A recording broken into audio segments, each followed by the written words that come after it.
నేడు మేడారానికి సర్కార్ సాయంత్రం సమ్మక్క సన్నిధిలో కేబినెట్ మీటింగ్ సీఎం సగా మంత్రులంతా 2 రోజుల పాటు అక్కడే అంటూ మనం చూస్తా ఉన్నాం.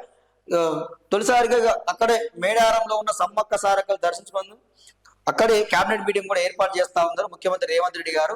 సో మరి కేబినెట్ లో ఏం నిర్ణయాలు తీసుకోబోతా ఉన్నారు ఏందనే విషయం చూసుకుంటే ఇప్పుడు రైతు బంధం వేయాల్సిన అవసరం ఉంది కదా. అది రైతు భరోసా ఇక పేరు మారింది. కేసీఆర్ ఉన్నప్పుడు రైతు బంధు, ఇప్పుడు రైతు భరోసా రేవంత్ వచ్చింది, పేర్లు మార్చిన అనమాట.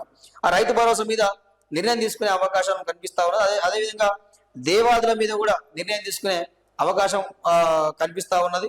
అదేవిధంగా ఇటీవల ఇక కోమరెడ్డి వెంకటరెడ్డి కథనం మీద ఎన్టీవీ రాసిన రాత గురించి కూడా ఆ క్యాబినెట్ చర్చలు తీసుకునే అవకాశం కనిపిస్తా ఉంది. అదేవిధంగా మున్సిపల్ ఎలక్షన్స్ రాబోతున్నాయి కాబట్టి దాని మీద కూడా చర్చ జరిగే అవకాశం కనిపిస్తా ఉన్నది. సో ఇది దీంతో పాటు ప్రధానమైన విషయం ఏంటంటే ఇక గిరిజనులకు సంబంధించి వాళ్ళ సంక్షేమం సంబంధించి ఆ క్యాబినెట్ లో ప్రధానమైన చర్చ ఉండేటట్టు కూడా మనకు సమాచారం. సో వాళ్ళ అభివృద్ధికి ఏం చేయాలి, ఎంత బడ్జెట్ కేటాయించాలి, ఎట్లా ఏంది అనేది మాట్లాడుకునే క్యాబినెట్ లో మాట్లాడతారని చెప్పి మనకు విశ్వసనీయ సమాచారం.